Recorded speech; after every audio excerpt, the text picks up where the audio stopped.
नमस्कार, मैं हूं दिव्या। डेली यूपी में आपका स्वागत है। आज है 8 अगस्त, दिन मंगलवार। खबरों की ओर बढ़ने से पहले एक नजर सुर्खियों पर। सपा नेता का मानसून सत्र के दौरान दिखा अनोखा प्रदर्शन। लखनऊ में टाउनशिप के भीतर हो रहे अवैध विकास को गिराने की चल रही तैयारी।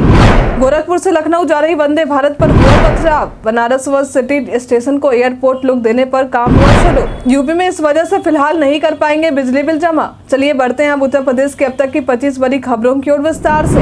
एसएससी स्टेनोग्राफर में निकली भर्ती। एसएससी स्टेनोग्राफर भर्ती 2023 में 1207 पदों पर भर्ती आई है। इच्छुक अभ्यर्थी इसके आधिकारिक वेबसाइट ssc.nic.in पर जाकर आवेदन कर सकते हैं। आवेदन करने की अंतिम तारीख 23 अगस्त 2023 है। यदि शैक्षणिक योग्यता की बात करें तो अभ्यर्थी को मान्यता प्राप्त बोर्ड से 12वीं पास होना जरूरी है।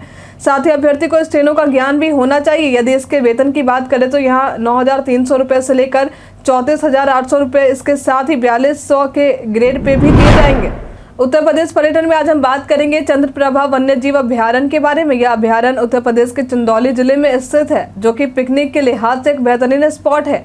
चारों तरफ फैली हरियाली, कई जीव जंतुओं का बसाव और देवदारी व नौगढ़ झरने यहाँ की खूबसूरती में चार चांद लगाते हैं। बता दें कि अभ्यारण्य वाराणसी शहर से लगभग 70 किलोमीटर की दूरी पर स्थित है। इस अभ्यारण्य से होकर कर्मनासा नदी बहती है। यह नदी गंगा की एक सहायक नदी है। वही चंद्रप्रभा नदी कर्मनासा की एक सहायक नदी है। ये भी अभ्यारण्य से होकर ही बहती है, जिसके नाम पर इस अभ्यारण्य का नाम पड़ा। सपा नेता का मानसून सत्र के दौरान दिखा अनोखा प्रदर्शन। बीते ही दिनों उत्तर प्रदेश के विधानमंडल में काफी शोर हंगामा देखने को मिला। विपक्ष सत्ता पक्ष को कई अलग अलग मुद्दों पर घेरती भी नजर आई।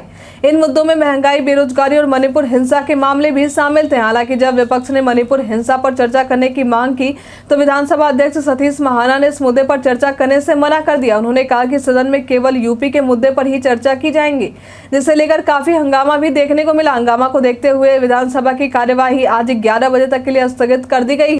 इस दौरान सपा के विधान परिषद सदस्य ने एक अनोखा प्रदर्शन किया। दरअसल सपा से विधान परिषद सदस्य आशुतोष सिन्हा टमाटर की माला पहनकर साइकिल से विधानसभा पहुंचे थे। साथ ही विधानसभा के सामने चौधरी चरण सिंह की प्रतिमा के पास सपा कार्यकर्ताओं ने प्रदर्शन भी किया। काम की बात में आज हम जानेंगे कैसे करें घर बैठे रेलवे टिकट की बुकिंग। भारतीय रेलवे अपने यात्रियों को कई तरह की सुविधा देता रहता है।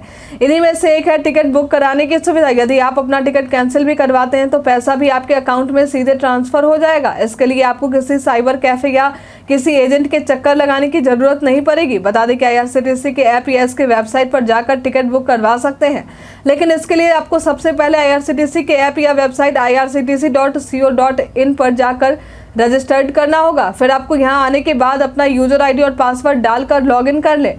फिर ट्रेन टिकटिंग के जरिए जर्नी पर क्लिक करें। फिर ट्रेन की तारीख और ट्रेन की जानकारी भरकर आगे बढ़े। आगे पैसेंजर लिस्ट का ऑप्शन आएगा। इसमें पैसेंजरों की संख्या, उनका नाम आदि जानकारी दर्ज कर ले। फिर आगे इस टिकट की बुकिंग कंफर्म कर ले कि पैसों का भुगतान कर ले। यह भुगतान आप credit card, debit card, UPI और पेटीएम जैसे ऑनलाइन प्लेटफॉर्म के जरिए भी कर सकते हैं।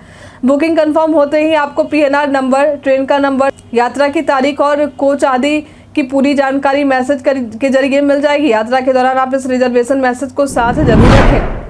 बीते दिनों लगातार 5वें दिन जारी रहा ज्ञानवापी परिसर का सर्वे। ज्ञानवापी का सर्वेक्षण अभी जारी है। बीते ही दिनों यह सर्वे सुबह 10 बजे से शुरू होकर शाम के 5 बजे तक चला।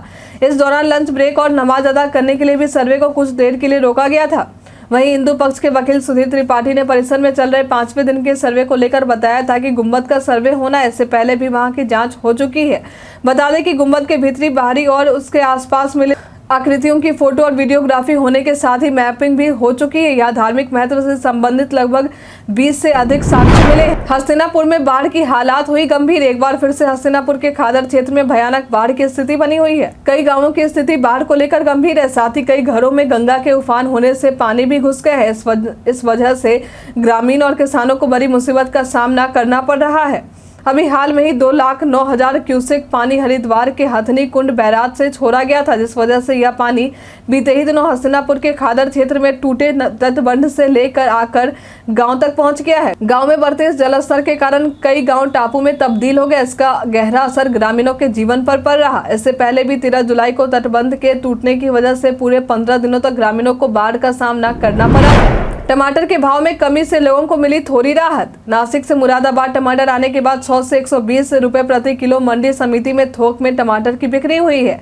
वहीं 120 से लेकर 140 रुपए प्रति किलो खुले बाजार में टमाटर की कीमत देखने को मिले। इस दौरान मंडी में 32 क्विंटल टमाटर आया। इनमें से मंडी प्रशासन ने भी 3 क्रेट टमाटर ग्राहकों को 100 रुपए में बिकवा दिया। हालांकि जिस हिसाब से टमाटर की मांग है उस हिसाब से अभी तक इसकी आपूर्ति नहीं हो पा रही है। बावजूद इसके टमाटर के थोक भाव में 10 रुपए कम हुए हैं, जिससे लोगों को थोड़ी राहत मिली है। लखनऊ में टाउनशिप के भीतर हो रहे अवैध विकास को गिराने की चल रही तैयारी। ऐसा पहला मामला सामने आया है जहां अवैध टाउनशिप का सुल्तानपुर रोड पर 2 टाउनशिप के भीतर ही विकास हो रहा है। विकसित हो रहे इस अवैध टाउनशिप को लखनऊ विकास प्राधिकरण गिराने की तैयारी कर रहा है। बता दें कि इंटीग्रेटेड टाउनशिप का लाइसेंस सुल्तानपुर रोड पर सिप्रा स्टेट और राज इंफ्रा डेवलपर्स को लखनऊ विकास प्राधिकरण द्वारा दिया गया। जब अवैध टाउनशिप विकास को लेकर शिकायत की गई तो लखनऊ विकास प्राधिकरण ने इसकी जांच की। इस दौरान यह जानकारी सामने आई कि यहाँ टाउनशिप के भीतर ही अवैध टाउनशिप का विकास हो रहा। इसके विकास को लेकर लोग यह समझ रहे हैं कि इसका भी लेआउट पास है। हालांकि ऐसा नहीं है, पर लोग इस अवैध काम में इंटीग्रेटेड टाउनशिप के चक्कर में पैसे लगा रहे हैं। ऐसे में इन लोगों का पैसा फंस रहा। गौरतलब है कि अब लखनऊ प्राधिकरण उपाध्यक्ष के निर्देश पर इसे गिराने की तैयारी की गई है ताकि और भी अन्य लोग इसके चक्कर में ना पड़े। अब 10% बिजली के स्मार्ट मीटर कंपनियों को देनी होगी बैंक गारंटी। पूर्वांचल और दक्षिणांचल विद्युत वितरण निगम ने बढ़े दर से बैंक गारंटी जमा करने का निर्देश कंपनी को भारत सरकार द्वारा प्रीपेड स्मार्ट मीटर लगाने वाली कंपनियों से बैंक परफॉर्मेंस गारंटी 3 से 10% किए जाने के बाद दे दिया। वहीं टेंडर पाने वाली कंपनियों ने इसे पुराने दर पर ही रखने के लिए बैंक परफॉर्मेंस गारंटी 10% जमा करने के आदेश के बाद दबाव बनाना शुरू कर दिया। अवधेश कुमार वर्मा, जो कि उत्तर प्रदेश राज्य विद्युत उपभोक्ता परिषद के अध्यक्ष हैं, उन्होंने बताया कि पूर्वांचल और दक्षिणांचल में प्रीपेड स्मार्ट मीटर लगाने का टेंडर पाने वाली कंपनी जीएमआर को 3% गारंटी के तौर पर 71 से 82 करोड़ रुपए जमा करने थे। अब 10% की दर से उसे 238 से 273 करोड़ रुपए बैंक गारंटी के रूप में जमा करने होंगे। उन्होंने बताया कि उपभोक्ता और बिजली कंपनियों के हित में यह अच्छा है। टेंडर पाने वाली कंपनियों में जितनी अधिक गारंटी जमा करवाई जाएगी वह अच्छा काम करने के लिए बाध्य होंगे। उत्तर प्रदेश पहचान में आज हम बात करेंगे रिंकू सिंह राजपूत के बारे में। यह एक भारतीय पहलवान और पूर्व बेसबॉल खिलाड़ी हैं। इनका जन्म 8 अगस्त वर्ष 1988 में उत्तर प्रदेश में भदोही के गोपीगंज में हुआ था। यह पहले ऐसे भारतीय थे जिन्होंने पेशेवर बेसबॉल खेला। इन्होंने छोटी लीगों में कई सीजन भी बिताए। इन्होंने वर्ष 2008 में द $1 मिलियन आर्म नाम के एक भारतीय टीवी शो में हिस्सा लिया। इन्होंने अपने जीवन में भाला फेंक प्रतियोगिता में भी जूनियर नेशनल में पदक भी अपने नाम किया है। इन्हें लोग वीर महान के नाम से भी पुकारते हैं। कस्तूरबा गांधी विद्यालयों में छात्रों की कम उपस्थिति पर महानिदेशक ने जताई चिंता। महानिदेशक स्कूल शिक्षा विजय किरण आनंद ने कस्तूरबा गांधी आवासीय बालिका विद्यालयों में छात्राओं की उपस्थिति कम होने को लेकर चिंता जताई है। बता दें कि महानिदेशक ने 2 अगस्त को सभी बेसिक शिक्षा अधिकारियों को पत्र लिखा, जहां 30 जिलों में छात्राओं की 50% से भी कम हाजिरी को लेकर चर्चा थी। इससे लेकर उन्होंने निर्देश दिए हैं कि स्वयं समीक्षा करते हुए हर स्थिति में 100% उपस्थिति सुनिश्चित कराई जाए। बता दें कि उत्तर प्रदेश के 73 जिलों में कुल 746 कस्तूरबा विद्यालय हैं। इन विद्यालयों की प्रेरणा पोर्टल के माध्यम से मई और जुलाई महीने की उपस्थिति की समीक्षा की गई, जहाँ सबसे कम हाजिरी बलिया में 28% के साथ थी। वहीं सबसे टॉप जिले में 79% हाजिरी के साथ फतेहपुर शामिल है। गोरखपुर से लखनऊ जारी वंदे भारत पर हुआ पथराव। वंदे भारत पर लगातार पथराव की घटना सामने आ रही है। अब इसे लेकर एक ताजा मामला बाराबंकी में सफीदाबाद रेलवे स्टेशन से आया है। दरअसल गोरखपुर से लखनऊ की तरफ जा रही वंदे भारत पर कुछ अराजक तत्वों द्वारा पथराव कर कोच के शीशे तोड़ दिए गए। रेलवे सुरक्षा बल की एस्कॉर्ट टीम ने इसकी सूचना कंट्रोल रूम को दी। यह सूचना तब मिली जब ट्रेन लखनऊ पहुंच गई। जैसे ही घटना की जानकारी सामने आई वैसे ही पुलिस ने इसका जायजा लेना शुरू कर दिया। हालांकि फिलहाल घटना की जांच जारी है। अराजक तत्वों की तलाश ट्रेन में लगे सीसीटीवी कैमरे के फुटेज के माध्यम से किया जा रहा है। अयोध्या में जलाभिषेक के लिए भारी बारिश के बावजूद भी उमड़ी भीड़। बीते ही दिनों सावन का 5वां सोमवार रहा। इस दौरान श्रद्धालुओं की भीड़ देखने को मिला। अयोध्या में भारी बारिश के बावजूद भी भक्तों की भीड़ पूरी आस्था के साथ जलाभिषेक के लिए जुटी रही।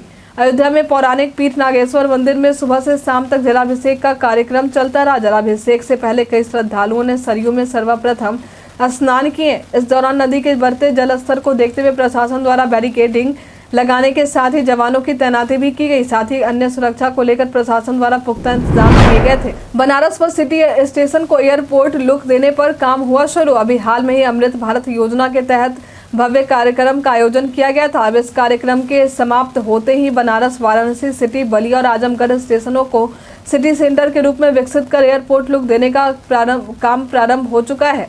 मालूम हो कि बीते रविवार को देश के कई स्टेशनों के पुनर्विकास कार्य की आधारशिला पीएम मोदी ने दिल्ली से वर्चुअली 113 करोड़ रुपए की लागत से रखी थी। इस दौरान जनप्रतिनिधियों व रेलवे अधिकारियों ने विकास के रोड मैप को साझा किया। वहीं बनारस के स्टेशन पर आयुष मंत्री डॉक्टर दयाशंकर मिश्र द्वारा कहा गया है कि दीर्घकालिक दृष्टिकोण से स्टेशन का विकास किया जा रहा है। बनारस स्टेशन पर 53 करोड़ रुपए से यात्री सुविधाओं में सुधार और विस्तार किया जाएगा। उत्तर प्रदेश के मौसम का मिजाज, चलिए अब जानते हैं उत्तर प्रदेश के मौसम के मिजाज के बारे में। बता दें कि पश्चिमी उत्तर प्रदेश के कुछ स्थानों तथा पूर्वी उत्तर प्रदेश के अनेक स्थानों पर बारिश या गरज के साथ बौछारें पड़ने की संभावना है। वहीं मौसम विभाग ने चेतावनी देते हुए कहा है कि राज्य के 1 या 2 स्थानों पर मेघ गर्जन, आकाशीय चमक होने की बहुत संभावना है। पश्चिमी उत्तर प्रदेश के 1 या 2 स्थानों पर भारी बारिश तथा पूर्वी उत्तर प्रदेश के 1 या 2 स्थानों पर भारी बारिश से बहुत भारी बारिश होने की संभावना है। निवेश को लेकर इन क्षेत्रों में मैक्सिको के साथ उत्तर प्रदेश का हुआ करार। जल्द ही पर्यटन, कृषि, चिकित्सा सहित कई क्षेत्रों में सीएम योगी के नेतृत्व में बड़ा निवेश होने वाला है। मिली जानकारी के अनुसार पर्यटन, बुनियादी ढांचा, फार्मा, कृषि और चिकित्सा समेत अन्य क्षेत्रों में उत्तर प्रदेश और मैक्सिको के प्रांत नुएवो लियोन के बीच निवेश को लेकर एमओयू हो गया है। एक आधिकारिक बयान में यह जानकारी सामने आई है कि उत्तर प्रदेश के मुख्यमंत्री योगी आदित्यनाथ और नुएवो लियोन के गवर्नर सैमुअल गार्सिया सेफलवेदा की मौजूदगी में औद्योगिक विकास आयुक्त मनोज कुमार और न्यूवो लियोन के अर्थ मंत्री गिवान रिवास रॉड्रिगेज ने एमओयू पर हस्ताक्षर किए हैं। दिल्ली कैपिटल्स के स्टार बल्लेबाज सरफराज खान ने कश्मीरी गर्ल से रचाई शादी। दिल्ली कैपिटल्स के स्टार बल्लेबाज सरफराज खान ने अचानक से शादी कर अपने फैंस को हैरान कर दिया है। दरअसल उन्होंने यह शादी कश्मीर के एक लड़की रोमाना जहूर से की है। यह शादी कश्मीर के सोफिया जिले में पिसपोरा गांव में हुई। शादी की कई खूबसूरत तस्वीरें सोशल मीडिया पर खूब वायरल भी हो रही हैं। बता दें कि रोमाना जहूर दिल्ली से एमएससी की पढ़ाई की थी। रोमाना जिस कॉलेज से अपनी पढ़ाई पूरी कर रही थी, उसी कॉलेज में सरफराज की बहन भी पढ़ाई करती थी। दोनों की दोस्ती काफी अच्छी थी। इस दौरान बहन की वजह से सरफराज की मुलाकात रोमाना से हुई। फिर क्या था, सरफराज और रोमाना की दोस्ती भी इस दौरान हुई और दोनों की यह दोस्ती प्यार में बदल गई। अब यह दोनों शादी के बंधन में भी बंध चुके हैं। अखिलेश यादव ने राहुल गांधी की सदस्यता बहाल होने पर दी बधाई। कांग्रेस नेता राहुल गांधी की लोकसभा सदस्यता बहाल कर दी गई है।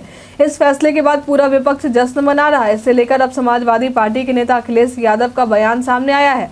दरअसल उन्होंने राहुल गांधी और सुप्रीम कोर्ट दोनों को ही बधाई दी है। वहीं पत्रकारों से बातचीत के दौरान अखिलेश यादव ने कहा है कि जहां तक कांग्रेस नेता और राहुल गांधी का सवाल है, तो मैं उन्हें सदस्यता बहाल होने पर बधाई देना चाहता हूं। मैं सुप्रीम कोर्ट को भी बधाई देता हूं।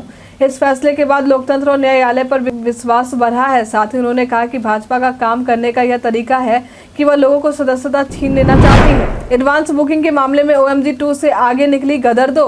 सनी देओल की फिल्म गदर 2 अब जल्द ही रिलीज होने वाली है। तारा सिंह और सकीना को एक बार फिर से साथ देखने के लिए फैंस काफी उत्साहित है। 4 दिनों बाद रिलीज होने वाले इस फिल्म ने OMG 2 को एडवांस बुकिंग के मामले में काफी पीछे छोड़ दिया है। ऐसा अनुमान लगाया जा रहा है कि यह फिल्म पहले ही दिन में बॉक्स ऑफिस पर ज्यादा कमाई करने वाली फिल्मों की लिस्ट में शामिल हो सकती है। रिलीज होने के पहले ही टिकट की ताबड़तोड़ बिक्री देखी जा रही है। यूट्यूबर्स और रील्स बनाने वालों से रेलवे हुआ परेशान, अब इनके काट रहा चालान। गोरखपुर और लखनऊ के बीच चलने वाले वंदे भारत एक्सप्रेस का चारबाग स्टेशन पर खड़े करना परेशानी का सबब बन चुका है। इसकी वजह से यूट्यूबर्स और रील्स बनाने वाले ये लगातार वीडियो बनाने के चक्कर में ट्रेन से छेड़छाड़ कर रहे हैं। इससे छुटकारा पाने के लिए रेलवे चालान काट रही है। मिली जानकारी के अनुसार 500 रुपए का जुर्माना करीब 15 यूट्यूबर्स और रील्स क्रिएटर से वसूला जा चुका है। बता दी कि ट्रेन सुबह गोरखपुर से चलकर चारबाग रेलवे स्टेशन पर 10 बजे के आसपास पहुंची। यहाँ ट्रेन को लगभग 9 घंटे तक खड़ा किया जाता है। फिर शाम 7 बजे ट्रेन यहाँ से लखनऊ से गोरखपुर के लिए रवाना हो जाती है। जब ट्रेन पूरे 9 घंटे स्टेशन पर खड़ी होती है, तो इस दौरान कई RPF जवानों को ट्रेन की सुरक्षा के लिए तैनात किया जाता है। बावजूद इसके सोशल मीडिया पर वीडियो बनाकर इन क्रिएटर द्वारा अपलोड किया जा रहा है। यूपी में इस वजह से फिलहाल नहीं कर पाएंगे बिजली बिल जमा। जो विद्युत उपभोक्ता उत्तर प्रदेश से हैं और वे अपना बिजली बिल जमा करवाने की सोच रहे हैं, तो यह खबर आपके लिए है। दरअसल आने वाले 10 अगस्त शाम 6 बजे तक आपका बिजली बिल जमा नहीं हो पाएगा, क्योंकि Uttar Pradesh power corporation limited के सर्वर पर फिलहाल काम चल रहा है, जिस वजह से उपभोक्ताओं को फिलहाल थोड़ी परेशानी का सामना करना पड़ेगा। उपभोक्ताओं के लिए UPPCL द्वारा सूचना भी जारी की जा चुकी है। राजधानी दिल्ली में एम्स में आग लगने की वजह से इमरजेंसी वार्ड हुए बंद। बीते ही दिनों राजधानी दिल्ली में स्थित एम्स में आग लगने की खबर सामने आई थी, जिस वजह से एम्स के इमरजेंसी वार्ड को अनिश्चित काल के लिए बंद कर दिया गया है। इसी के साथ इमरजेंसी में आने वाले मरीजों से यह अनुरोध किया गया है कि वो नजदीक में ही स्थित सफदरगंज अस्पताल जाए, क्योंकि फिलहाल एम्स का इमरजेंसी वार्ड बंद रहेगा। मिली जानकारी के अनुसार आग लगने के बाद इसे चालू होने में हो सकता है कि कुछ महीने का वक्त लग जाए। ऐसे में इमरजेंसी में आने वाले मरीजों की परेशानी बढ़ सकती है। हालांकि इमरजेंसी वार्ड के अलावा बाकी सभी सेवाएं सुचारू रूप से चलती रहेंगी। टेक ज्ञान में आज हम बात करेंगे IRCTC के फर्जी ऐप के फर्जीवाड़े के बारे में। जब से रेलवे टिकट बुकिंग करने की सुविधा घर बैठे ही दे रहा, तब से साइबर अपराधी भी अब अलर्ट हो चुके हैं। दरअसल ये साइबर अपराधी IRCTC के फर्जी ऐप के जरिए लोगों को अपने जाल में फंसाने का काम करते हैं। हालांकि रेलवे अक्सर लोगों को इस तरह के फर्जी मोबाइल ऐप से सावधान रहने की चेतावनी देता है। इसके लिए रेलवे ने एक्स यानी पूर्व ट्विटर के जरिए कहा भी है कि कोई भी यूजर IRCTC के ऐप को अपने एंड्रॉयड फोन में गूगल प्ले स्टोर के जरिए, साथ ही आईफोन में ऐप स्टोर पर जाकर ही आधिकारिक IRCTC के मोबाइल ऐप को डाउनलोड करें। कई कारणों से भारत के इतिहास में आज की तारीख है बेहद खास। साल 1942 में महात्मा गांधी के भाषण के बाद ऑल इंडिया कांग्रेस कमेटी ने भारत छोड़ो प्रस्ताव पारित किया, जिसमें यूनाइटेड किंगडम से भारत की स्वतंत्रता की मांग की गई थी। साथ ही इसी वर्ष भारतीय राष्ट्रीय कांग्रेस द्वारा मुंबई सत्र में भारत छोड़ो प्रस्ताव पारित किया। आज के दिन अंतर्राष्ट्रीय स्तर पर वरिष्ठ नागरिक दिवस मनाए जाते हैं। आज के दिन ही वर्ष 1914 में भारतीय पायलट सरला ठकराल का जन्म हुआ था। वर्ष 1915 में आज के दिन ही भारतीय लेखक भीष्म सहनी का जन्म हुआ था। आज के दिन ही वर्ष 1940 में दिलीप सरदेसाई, वर्ष 1952 में सुधाकर राव और वर्ष 1968 में अभी गुरुवीला का जन्म हुआ था। बता दें कि ये सभी एक भारतीय क्रिकेटर थे। उत्तर प्रदेश के इन प्रमुख शहरों में पेट्रोल और डीजल के दाम।